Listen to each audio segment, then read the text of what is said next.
Welcome to sports on. जी viewers, यहाँ पे मुझे स्टूडियो में ज्वाइन कर रहे हैं आज इरफान ज़हीर साहब, जो हैं हमारे रेजिडेंट स्पोर्ट्स एनालिस्ट, और साथ ही मुझे ज्वाइन करें नसीम सिद्दीकी साहब। अस्सलाम वालेकुम आप दोनों को। क्या हाल है आपका इरफान? वालेकुम सलाम। इरफान का हाल ना पूछे। और आपका क्या हाल है? मेरा शुक्र अल्हम्दुलिल्लाह बिल्कुल ठीक ठाक है। जी व्यूअर्स, एक दफ़ा फिर पाकिस्तान मुकाबला करेगा इंग्लैंड का फाइनल में। जो हमने 1992 में देखा, एक दफ़ा हम फिर से वो मंजर देखेंगे। तो उसके ऊपर आज चल के हम बात करते हैं अपने दोनों गेस्ट से कि क्या हालात हैं वहाँ पे। हम अभी सुन रहे हैं कि बारिश के काफ़ी इम्कान हैं। तो इरफान, क्या कहना है आपका कि अगर तो बारिश का इम्कान होता है और अभी तक बारिश नहीं हुई होती, तो उस सूरत हाल में पाकिस्तान को अगर टॉस जीत जाता है, पहले बैटिंग की तरफ जाना चाहिए, बॉलिंग की तरफ? देखिए, उससे पहले जो आपके क्वेश्चन का पहला पार्ट था, मैं उसका बता दूं। पाकिस्तान और इंग्लैंड के दरमियान जो बारिश का जो आपने प्रेडिक्शन का बताया 95% है जी। और उसमें आईसीसी की तरफ से रिलीज भी जारी हो चुका है। अगर तो वो कोशिश करेंगे कि 10 ओवर का मैच हो। अगर इतना हो जाता तो मैच होगा, अगर नहीं होता तो फिर उन्होंने सेकंड डे, ऑल्टरनेट डेज, उन्होंने रिजर्व डे रखा हुआ है मंडे का। ठीक है, मंडे को फिर फाइनल होगा। अगर लेट्स अज्यूम, और क्योंकि नेक्स्ट डे भी बारिश की काफ़ी प्रेडिक्शन है, अगर नेक्स्ट डे भी बारिश होती है तो फिर दोनों टीम्स को चैंपियन करार दे दिया जाएगा। दोनों चैंपियन होंगे। तो उस लिहाज से मेरा ख्याल है कि शायकीन क्रिकेट तो चाहेंगे कि मैच ज़रूर हो। बिल्कुल। और हम ये भी दुआ और उम्मीद करते हैं कि पाकिस्तान ही चैंपियन बने। और दूसरा आपका जो क्वेश्चन का पार्ट था कि क्या करना चाहिए, देखें, जब भी आपकी इस तरह की रेन का या इस तरह का एलिमेंट आता है, या आपका विंडी कंडीशन होती है, या पिच के अंदर मॉइस्चर आ जाता है, तो फिर आप बॉलिंग को प्रेफरेंस देते हैं, क्योंकि आप कोशिश करते हैं कि अर्ली ऑन जो विकेट के अंदर मॉइस्चर है उसको यूटिलाइज़ किया जा सके। अगर जिस तरह हम पाकिस्तान और इंडिया के मैच की थोड़ी सी एग्जांपल देखें, जो पहला मैच मेलबर्न में हुआ, तो इंडिया के जो पहले 4-5 ओवर या पावर प्ले के जो ओवर थे वो बहुत मुश्किल थे पाकिस्तान के लिए। हमारे बाबर रिजवान की विकेट भी हमने लॉस की और हमने देखा कि बैट्समैन, जो आने वाले बैट्समैन थे, शुरू में काफ़ी बीट हुए।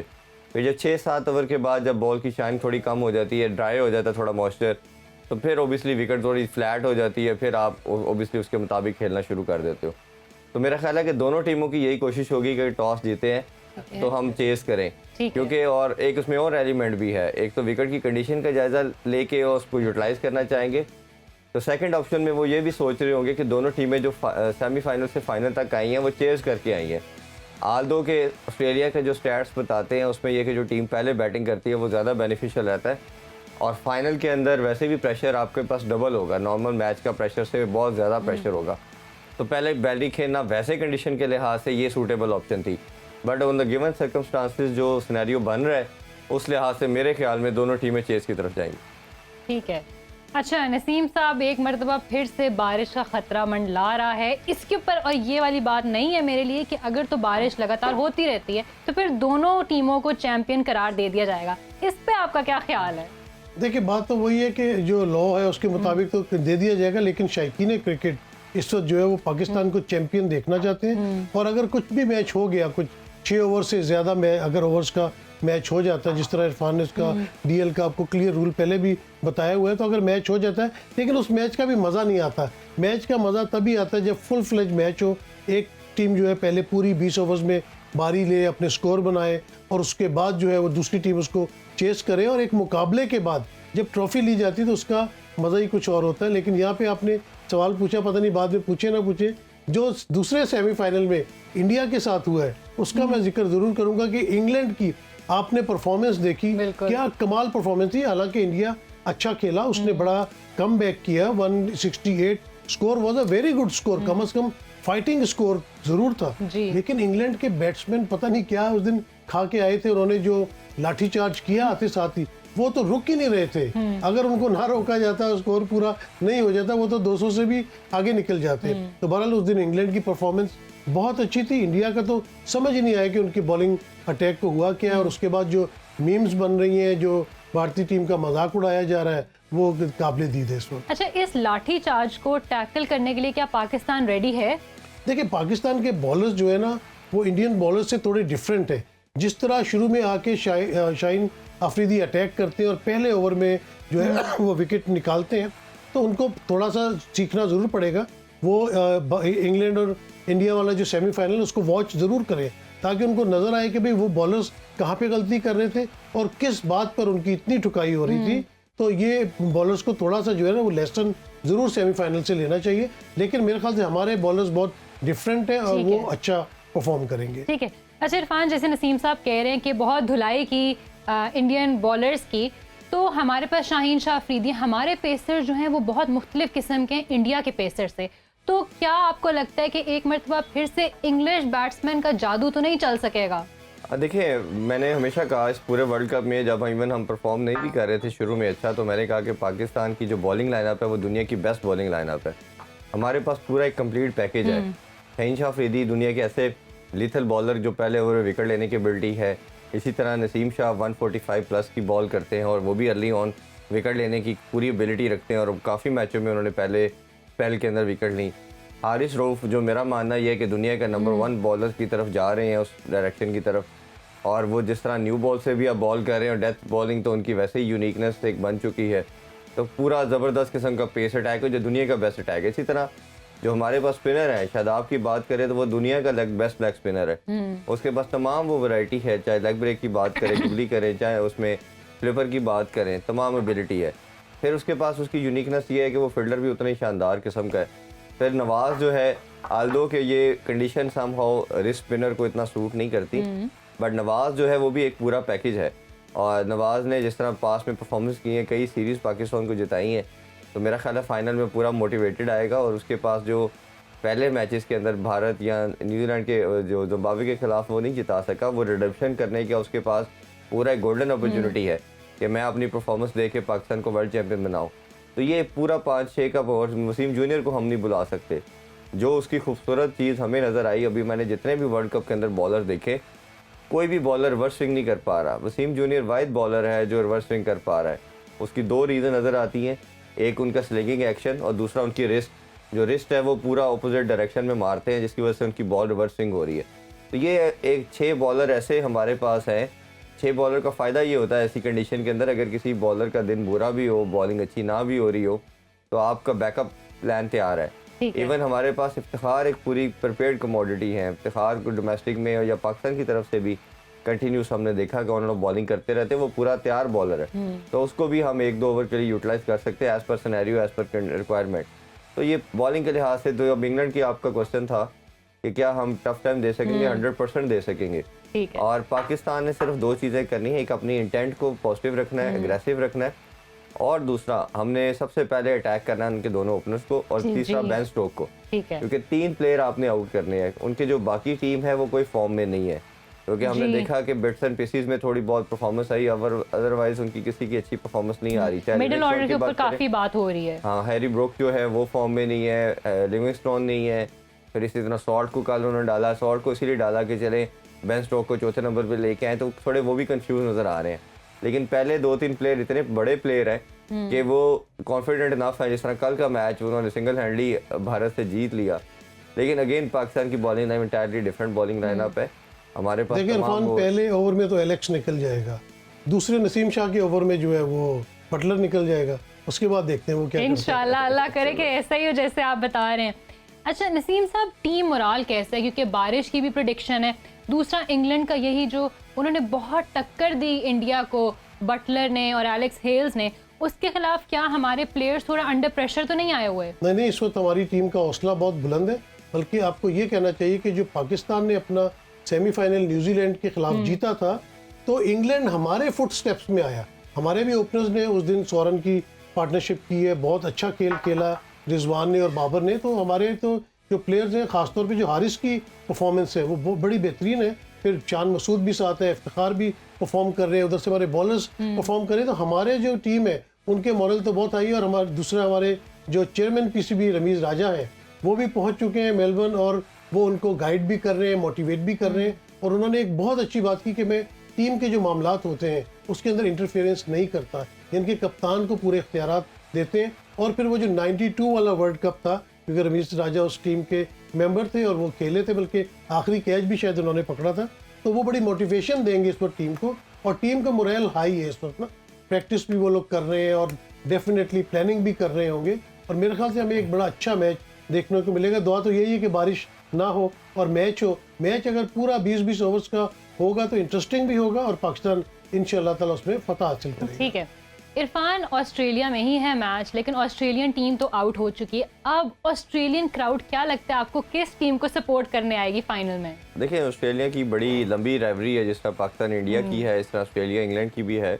तो उनके क्राउड और उनके लोग जो हैं वो टोटल पाकिस्तान को सपोर्ट कर रहे हैं, और उधर पाकिस्तानी भी अच्छी खासी तादाद में है। स्टूडेंट काफ़ी है उधर आजकल जो स्टडी के लिए जा रहे हैं। तो हमने देखा कि इंडिया के बाद अगर सेकंड नंबर पे किसी का लार्जेस्ट क्राउड आता है तो वो पाकिस्तान का आ रहा है, और पाकिस्तान क्राउड ठीक ठाक आता है, और उधर के उनके लोग भी पाकिस्तान को सपोर्ट करेंगे। तो मेरा ख्याल है कि हर लिहाज से पाकिस्तान का एनवायरनमेंट जो बनेगा वो आइडियल होगा। जिस तरह हम देख सकते हैं 92 के वर्ल्ड कप का भी अगर हाईलाइट्स देखते हो तो आपको नज़र आएगा कि मोस्टली पाकिस्तान को ही स्पेक्टेटर जो है वो चीयर कर रहे हैं। इरफान जी, मेरा भी एक सवाल है। इरफान, ये बताइए, जब सेमीफाइनल्स की बात हो रही थी तो लोग कह रहे थे कि अगर हॉलैंड साउथ अफ्रीका को हरा दे, जिम्बाब्वे इंडिया को हरा दे, तो पाकिस्तान के सेमीफाइनल का चांस बन जाएगा।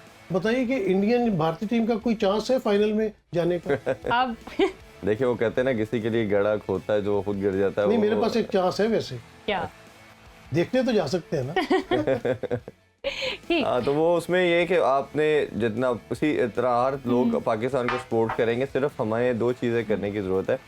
एक तो ये है कि हमने पॉजिटिव इंटेंट के साथ जाना है, एग्रेसिव जाना है, क्योंकि इंग्लैंड की जो टीम है वो और ऑस्ट्रेलिया भी, ये दोनों ऐसी साइड है, ये आप पे टोटल अटैक करती है। ठीक है। अगर आप इनको थोड़ा सा रिलैक्स करते हो, कंप्लेसेंट हो जाते हो, तो ये आपको खड़ा होने का मौका नहीं देते। अच्छा इरफान, ये तो बात हमारी डन हो गई। हम कल से कह रहे हैं कि अब पाकिस्तान को एग्रेसिव खेलने की जरूरत है, लेकिन जो मैंने आपसे पिछला सवाल पूछा उसी के आगे एक्सटेंशन है कि जैसे हमने कहा कि अब मेजॉरिटी वहाँ पे जितनी ऑडियंस आएगी वो पाकिस्तान को चीयर कर रही होगी, तो चीयरिंग कितना हेल्प करती है प्लेयर्स को अच्छा परफॉर्म करने में? देखिए, आप ऑब्वियसली थोड़ा बहुत मोटिवेट तो करती है, बट बहुत ज़्यादा नहीं मेरे ख्याल से करती, क्योंकि मैंने बहुत प्लेयर से ये बात की, डिस्कस किया। वो कहते हैं कि जब हम ग्राउंड में होते हैं तो हम ये स्पेक्टेटर या ये चीज़ों से थोड़ा सा बियॉन्ड चले जाते हैं। हमारा सारा फोकस जो होता है वो अपने मैच के ऊपर उन चीज़ों पे होता है। बट हाँ, अगर आपको अब्यूज़ किया जा रहा है, आपको इस तरह बोला जा रहा है, तो ऑब्वियसली वो समहाउ आपको वो प्रेशर भी करता है, क्योंकि अगर आपको आगे बकअप किया जा रहा हो, आपके लिए क्लैप की जा रही हो, तो आपको थोड़ा सा एनर्जी लेवल आपका डेफिनेटली इंप्रूव करता है। तो इसीलिए मैंने कहा कि सारी चीज़ें पाकिस्तान के फेवर में जा रही हैं, और जो उनका क्राउड भी आएगा वो पाकिस्तान को सपोर्ट करेगा। हमारा तो इंशाल्लाह ऑलरेडी उधर ही होगा और वो इसी तरह लेके चलेगा। तो ज़्यादा सारा मुझे लग रहा है कि 70% जो क्राउड है, और अब इंडियंस जो कि पहले से टिकट्स ले चुके हैं वो आके किसको सपोर्ट करेंगे? वो सोल्ड आउट, मुझे पता इन्फॉर्मेशन मिली है कि वो सेल आउट कर रहे हैं अपनी टिकट्स। अच्छा, वो सेल आउट ही कर रहे हैं? सेल आउट कर रहे हैं। वो बहुत ही रेयर कोई क्रिकेट का फैन होगा तो शायद वो आए, अदरवाइज वो अपनी टिकटें वो वाली सेल करके ना तो मुंबई की टिकटें खरीद रहे हैं। ठीक है नसीम साहब, पाकिस्तान अपनी किन स्ट्रेंथ्स को मतलब और स्ट्रॉन्ग करके उस दिन मैदान में उतरे और इंग्लैंड को हराए? बिल्कुल स्ट्रेटजी सेमीफाइनल वाली होनी चाहिए। टॉस पे डिपेंड जरूर करें, लेकिन अगर टॉस हार जाते हैं और पहले उनको बॉलिंग करनी पड़ जाती है तो आपने वही काम करना जो पहले किया था कि आपने इंग्लैंड टीम को कंटेन करना है। उनके पहले दो बैट्समैन जो है आपने पूरी कोशिश उनको करनी है कि उनको आप आउट करें। उनको वो वाली बॉल्स नहीं देनी जिसपे वो बहुत अच्छी शॉट्स मारते हैं। आप यॉर्कर कराएं, इन स्विंगर दें, जो भी है आपकी कोशिश होनी चाहिए कि इनको जल्द से जल्द आउट करना है। और आप ये जेन में टारगेट रखें कि आपने 140 पे इनको आउट करना है। 150 के अराउंड उनको कहीं पे भी अगर आप आउट कर लेते हैं तो जब आपकी बारी आती है बिल्कुल उसी स्ट्रेटजी से खेलें। ओपनर्स आराम से खेलें, बॉल टू बॉल जाएं, जहाँ पे बाउंड्री का मौका मिले। 6 जो पहले पावर प्ले के ओवर्स हैं उनका भरपूर इस्तेमाल करें और अपना आप मैच जीत जाएंगे। अगर आपकी पहले बारी आती है तो पहली बारी आती है तो आपने लाठी चार्ज कर देना आते साथ ही, और आप 175 180 का उनको टारगेट दें और दूसरी बारी में आप बड़े आराम से उनको जो है घेर सकते हैं। तो आपने तीनों शोबों में अपनी बेहतरीन परफॉर्मेंस दिखानी है। आपने जहन में ये दे के ग्राउंड में उतरना है कि बैटिंग और फील्डिंग फर्स्ट, कोई मसला नहीं है। हमने बेहतरीन बॉलिंग करनी है, बेहतरीन फील्डिंग करनी है और बेहतरीन बैटिंग करनी है, और जो कि इस वक्त पाकिस्तान की टीम परफॉर्म कर रही है। और मेरे ख्याल से इंग्लैंड की टीम का भी जो पीक था ना वो सेमीफाइनल में आ गया, क्योंकि जो सेमीफाइनल में उनकी परफॉर्मेंस थी ना वो किसी बड़े मैच में, बड़े टूर्नामेंट में बेहतरीन परफॉर्मेंस थी। तो वो अपनी बेहतरीन परफॉर्मेंस दे चुके हैं। पाकिस्तान ने अपनी बेहतरीन परफॉर्मेंस देनी है और आप देंगे और मैच जीतेंगे इंशाल्लाह। कब पाकिस्तान आएगा। ठीक है। अच्छा इरफान, इंग्लैंड रिसेंटली पाकिस्तान से सीरीज जीत कर गया है। उस सीरीज का जो जीता उन्होंने उसका क्या इम्पैक्ट है अभी इंग्लैंड पे? आपको क्या लगता है उनकी मोराल बहुत ज़्यादा हाई है कि हम अभी तो पाकिस्तान को हरा के आए हैं? देखिए बिल्कुल थोड़ा बहुत तो आप कह सकते हो, बट बड़े मैच में आप पास सब भूल के आते हो। 92 के वर्ल्ड कप की बात करें तो हमें उन्होंने इंग्लैंड ने 75 पे आउट कर दिया था और बारिश हो गई और हमें बारिश की वजह से एक पॉइंट मिल गया जिसकी वजह से हम सेमीफाइनल में क्वालिफाई कर गए और फाइनल हमने जीत लिया।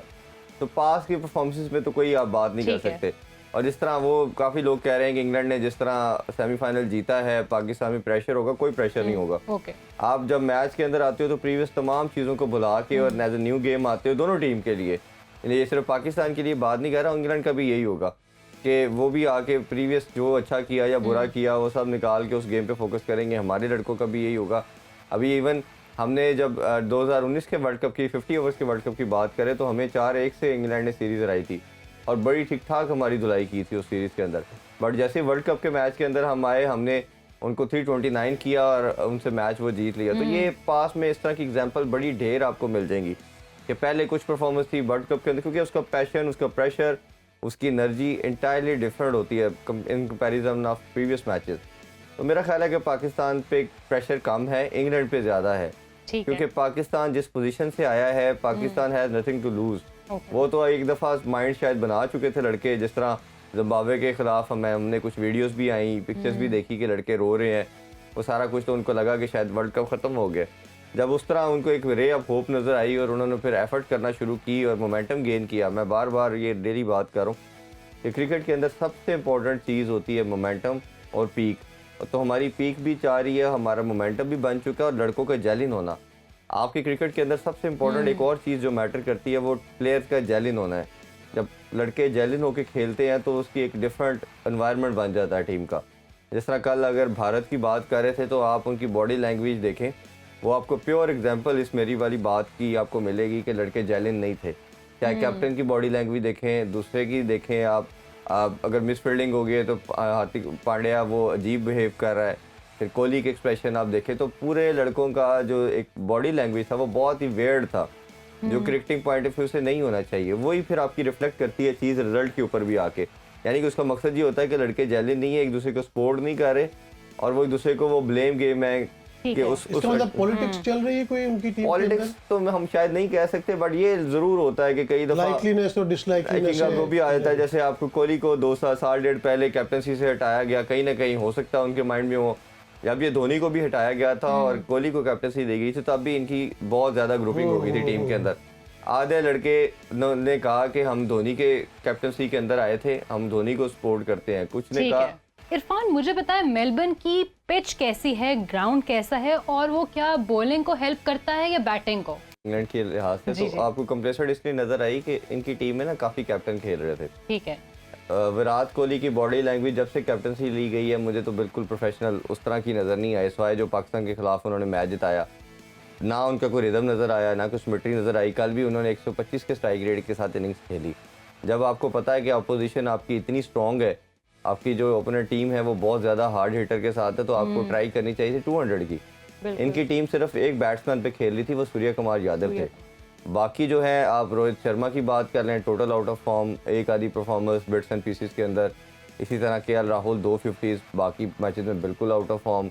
इसी तरह विराट कोहली रन्स तो करते हैं बट मुझे लगता था जैसे वो अपने लिए खेल रहे हैं, अपने रन्स बना रहे हैं, उनकी कोई अप्रोच टीम के लिए वो जो बेनिफिशियल होता है ना। मेरा मानना ये है कि आपके जैसे 25-30 जैसे मोहम्मद हारिस की हमने बात की, तो उस बच्चे ने आके एनर्जी डाली टीम के अंदर, हर मैच का उसके 30, 31, 28 वो टीम के लिए बेनिफिशियल था। पाकिस्तान मैच जीता रहा उसकी इनिंग से। तो क्रिकेट में यही बोला जाता है कि जो आपकी परफॉर्मेंस टीम के लिए बेनिफिशियल हो वो मैटर करती है। आप 50 बना रहे हो, आपका 120-25 का स्ट्राइक रेट है, इसका कोई फ़ायदा नहीं है और वही कॉस्ट किया इंडिया को। हार्दिक पांड्या ने आके थोड़ी सी कल एफर्ट मारी और उसने थोड़ा सा रीजनेबल जिसे कहते हैं फाइटिंग टोटल किया, बट वो डिफेंडेबल नहीं टोटल था। ठीक है। तो वही हमें नज़र आया कि एंड में उसने चीज़ में कॉस्ट किया। और जब आपकी टीम के अंदर ना कई दफ़ा ये बड़ी नेगेटिव अप्रोच जाती है जब 3-4 कैप्टन हो, कॉन्शियसली या अनकॉन्शियसली हमारे कल्चर का ये जो साउथ सब कॉन्टिनेंट की बेल्ट है ना, ये बड़ी डेंजरस बेल्ट है।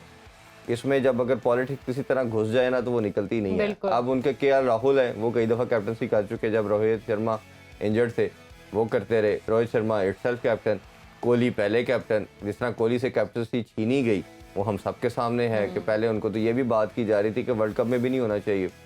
फिर इसी तरह आपके पास जो हार्दिक पांड्या है वो आईपीएल का विनर है, वो अपने आप को कैप्टन देख रहा है। फिर उनका जो कीपर है वो अपने आप को कैप्टन देख रहा है। तो जब 4-5 प्लेयर अपनी अपनी जगह पे वो सोच रहे हैं कि हम माइट भी, हमारे पास अपॉर्चुनिटी होगी इंडिया को लीड करना, क्योंकि इतना बड़ा 2-3 अरब की पॉपुलेशन और वो सारा उसका कैप्टन बनना तो बहुत बड़ी चीज़ है।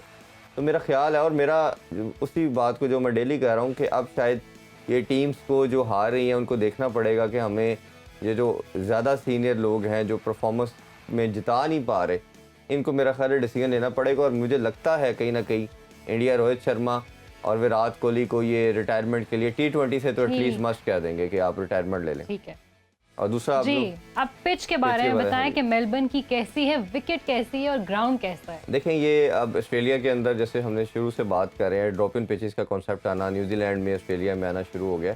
तो ऑलरेडी वो जो सॉयल और क्ले वगैरह वो उधर के यूज़ करते हैं, बट उसकी निस्बत ये हो गया कि उतनी ज़्यादा वो सीम और स्विंग नहीं आती, बट इनिशियली ज़रूर आती है। आपको 4-5 ओवर आपको लगता है कि बॉल ज़्यादा सीम और स्विंग कर रहा है। और दूसरा ये कि वेदर का भी बहुत इसमें रोल होता है। जैसे इंग्लैंड कंडीशन के अंदर आपने देखा होगा कि जब क्लाउडी वेदर होता है तो पूरा दिन बॉल हिलता रहता है। जैसे ही सनी डे आता है, सनशाइन होती है, तो आपकी बॉल हिलना रुक जाती है। बट ऑस्ट्रेलिया में ऐसा नहीं होता। ऑस्ट्रेलिया में बस ये होता है कि आपका जब बारिश हुई है तो मॉइस्चर आ जाएगा विकेट के अंदर। और मेलबर्न जहाँ एक फोर्ट की तरह बंद है स्टेडियम, उधर हवा की वेंटिलेशन का कोई शिष्टाकार है नहीं है, तो वो विकेट वैसे ही कवर्ड होती हैं आपकी बारिश या उन रीज़न की वजह से। तो जब एकदम अंदर मॉइस्चर आ जाता है, जब आप विकेट्स को हटाते हो, कवर को रिमूव किया जाता है, तो जब बॉलर बॉल करता है तो वो 4-5 ओवर ड्राई होने में, भागने से वो रहता है उसका मॉइस्चर, तो उसकी वजह से बॉल सीम और स्विंग करता है। इसी रीज़न से मैंने जिस तरह ब्रेक से पहले कहा कि दोनों टीमें जो टॉस जीतेंगी वो कोशिश करेंगी कि पहले बॉलिंग करें, ताकि उसको यूटिलाइज करके मैक्सिमम अपनी ओपनर टीम के आउट कर लें। लेकिन अगर बॉलिंग करेंगी तो क्या फील्डिंग में भी उनको प्रॉब्लम्स नहीं आएंगी? नहीं, वो फील्ड तो ड्राई होती है आपकी, पिच में प्रॉब्लम है ना। पिच पे जहाँ पे बॉल अपने सीम को डालना है, उस जगह पे अगर वो मॉइस्चर है तो वो बैट्समैन के लिए प्रॉब्लमेटिक होती है। और बाउंस तो मेलबर्न में थोड़ा बहुत रहता ही है, लेकिन मेरा ख्याल है कि ये इसी स्ट्रेटजी के साथ दोनों टीम जाएंगी। ठीक है नसीम साहब, टोटल अगर तो पाकिस्तान जाता है पहले बैटिंग की तरफ, आपको क्या लगता है विनिंग टोटल क्या होना चाहिए पाकिस्तान का? 175 प्लस, क्योंकि आपने देखा कि 169 तो बड़े आराम से उन्होंने चेस कर लिया, तो आपको बड़ा टोटल 180 के करीब देना पड़ेगा।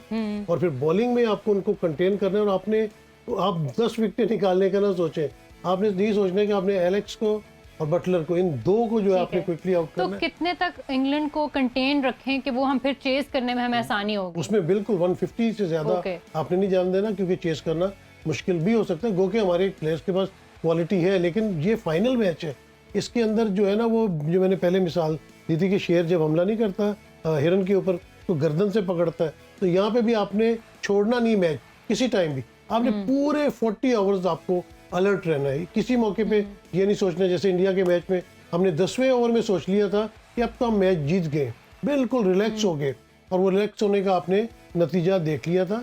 तो बड़ा अहम मैच है, बहुत बड़ा मैच है, और इंग्लैंड बहुत फॉर्म में, उनके बैट्समैन आप देख लेंगे उनकी परफॉर्मेंस बहुत अच्छी जा रही, और बॉलर्स भी उनके जो है बेहतरीन बॉलिंग करा रहे हैं इस वक्त। आपने देखा फील्डिंग, आप देखें कि मतलब उनकी क्लासिकल थी कल, जिस तरह वो हवा में जंप लगा लगा के कैच पकड़ने की कोशिश कर रहे थे। तो आपने किसी भी शोबे में ढीला नहीं पड़ना, और इसको एक जो आपने क्या कहते हैं कि सख्त हरीफ समझना है कि बड़ा मुश्किल हरीफ है आपके सामने, और आपने बैटिंग, बॉलिंग और तीनों शोबों में बेहतरीन परफॉर्मेंस देनी है। और इंशाल्लाह ताला अच्छा टोटल देंगे तो आप उनको आउट जल्दी कर सकते हैं, या पहले अगर आपकी उनकी बैटिंग आ जाती है तो आप उनको कंटेन करने की कोशिश करें।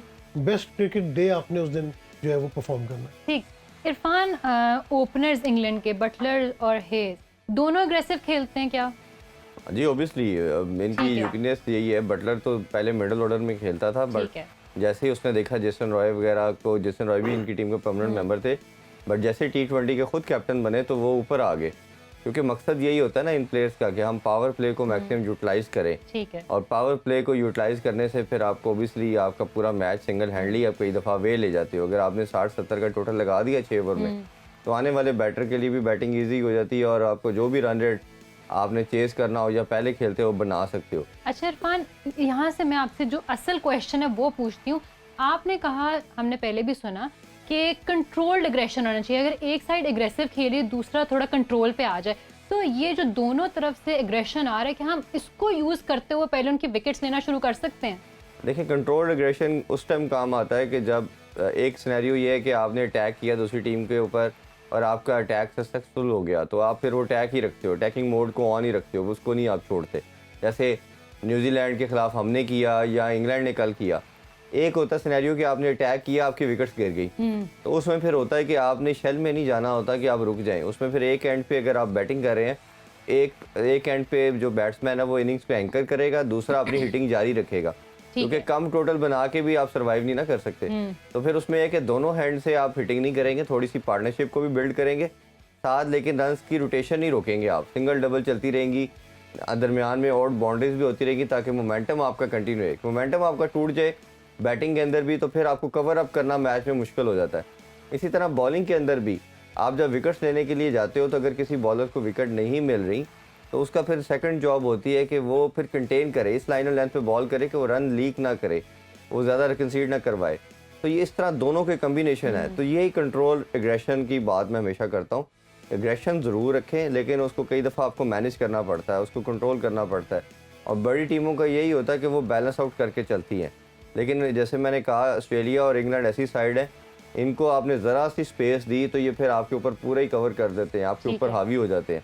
तो ये आपने नहीं होने देना, आपने अपॉर्चुनिटी क्रिएट करनी है। बड़ी टीमों इस तरह नहीं है कि आपको खुद गिफ्ट करती हैं चीज़ें, आपने खुद लेनी होती हैं। अगर आप बैटिंग कर रहे हो तो आपने कोशिश करना है कि हमने, अगर वो उनकी लेंथ अच्छी जा रही है तो आपने आगे पीछे अपनी मूवमेंट करनी है, आपने उनकी लेंथ को डिस्टर्ब करना है, लाइन को डिस्टर्ब करना है, वैरायटी ऑफ शॉट्स दिखानी है। रैम्प शॉट मारी, पीछे रिवर्स पे मारी, फुल हुक मारी, जिस तरह कल बटलर और हेल्स कर रहे थे इंडियन बॉलर्स के साथ। इसी तरह आपने स्पिनर आ गया, ये बड़ी इंपॉर्टेंट चीज़ मैं बताने जा रहा हूँ।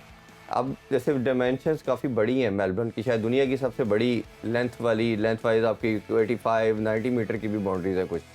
तो जब आपकी डायमेंशन बड़ी होती है तो आपने अपने, जब स्पिनर को ख़ास तौर पे लेके आते हैं तो आप देखते हैं कि वो मिड विकेट पे या लॉन्ग ऑन पे लंबे छक्के मारते हैं, तो आपने उसको उस एंड से बॉलिंग करवानी है जिसपे बाउंड्री लंबी है। अगर आप छोटे एंड पे बॉलिंग करा देंगे, ये कैप्टन भी काम कर सकता है, बॉलर को खुद भी इतनी अवेयरनेस होनी चाहिए, क्योंकि उसमें रिस्क आपके पास जहाँ रन कंसीड करने होगा उधर विकेट लेने का भी होगा। कि एक आधी शॉट अगर 5-6 बॉलों में वो हिटिंग कर रहा है, मिस हिट होगी तो आपके पास विकेट भी आप ले सकते हो।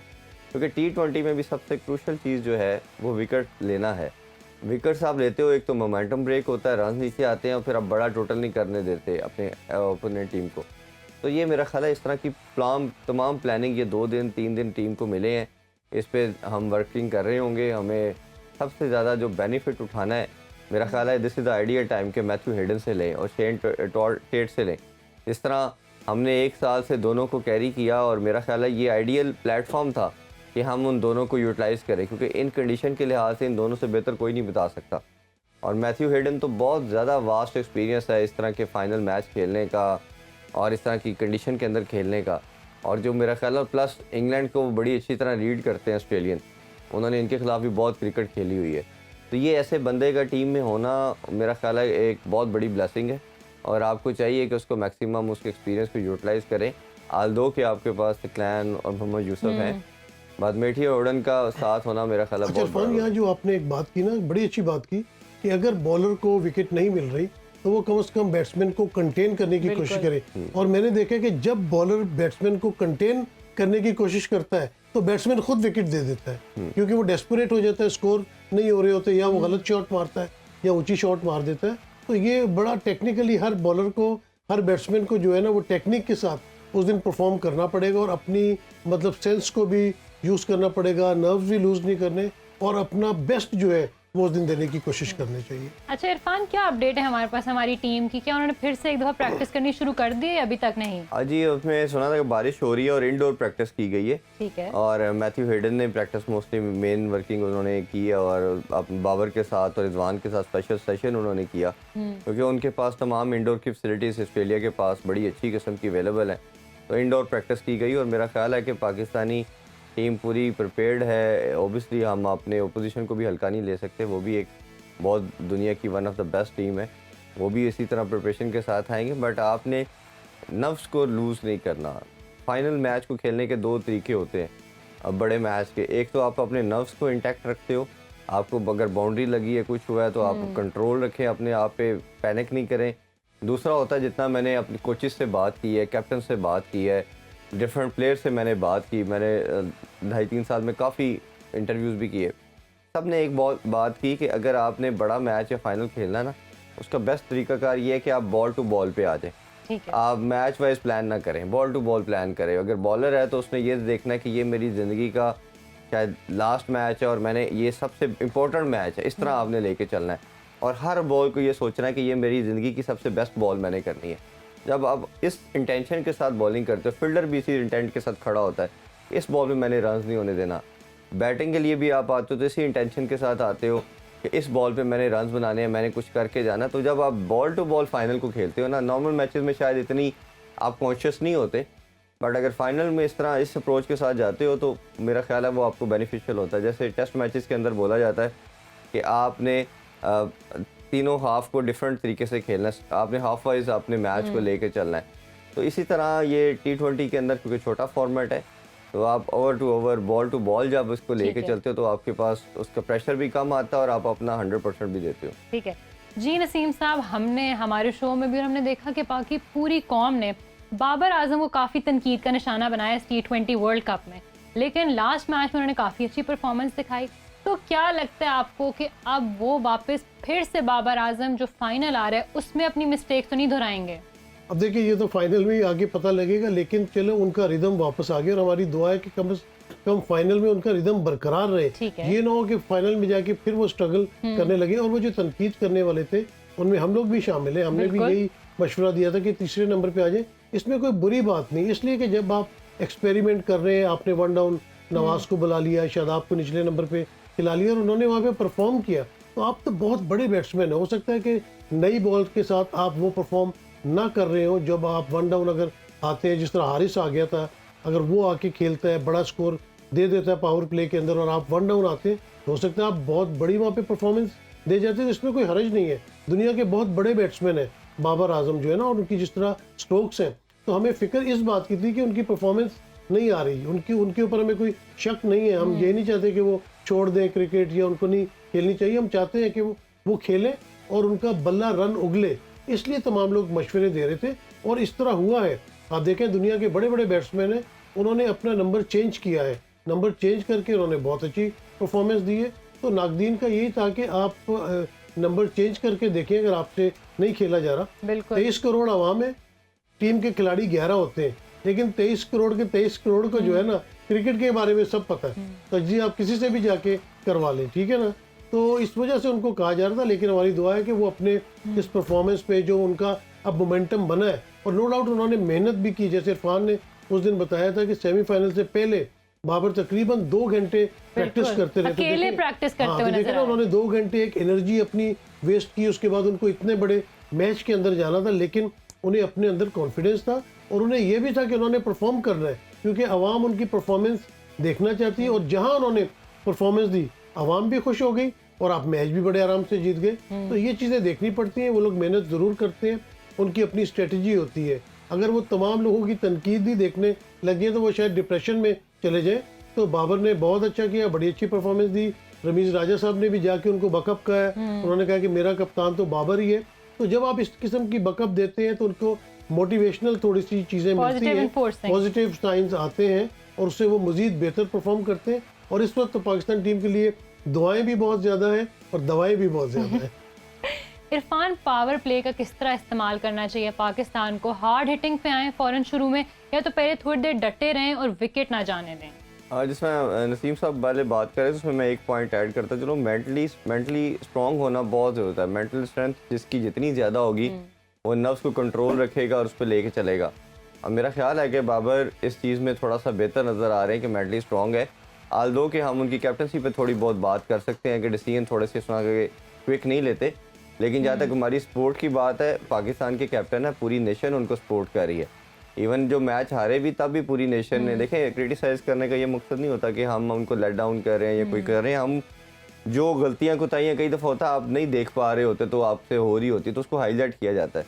तो वो नेगेटिव सेंस में नहीं होता, बिल्कुल एब्सोल्युटली पॉजिटिव सेंस के अंदर होता है कि आप उससे सीखें या इम्प्रूव कर दें। दूसरा, आपने जिस तरह पूछा कि इसमें पावर प्ले में क्या होना चाहिए, मेरा मानना ये है कि अगर आप पहले बैटिंग कर रहे हो तो आपने एटलीस्ट 2-3 ओवर सी ऑफ करना है। उसमें आपने विकेट नहीं देनी, क्योंकि 2-3 ओवर बॉल ज़्यादा हिलेगा, ज़्यादा मूव करेगा। और क्योंकि हमारे ओपनर अच्छी फॉर्म में है, ये अगर सेटल हो जाते हैं तो फिर आप बड़ा टोटल बना सकते हैं। मिडिल ऑर्डर भी शुरू में अर्ली ऑन विकेट्स अगर आपकी गिर जाती हैं तो ठीक है। फाइनल का प्रेशर और मिडिल ऑर्डर और लेट मिडिल ऑर्डर के ऊपर आ जाएगा। ठीक है, बहुत शुक्रिया आपका इरफान और नसीम साहब, आपका भी बहुत शुक्रिया। जी व्यूअर्स, तो ये था आज का स्पोर्ट्स ऑन। हमने काफ़ी बातें की कि कैसे पाकिस्तान को खेलना चाहिए इंग्लैंड के खिलाफ। मजीद एक और एपिसोड के साथ फिर से आपकी खिदमत में हाजिर होंगे, तब तक के लिए अपना ख्याल रखिएगा। अल्लाह।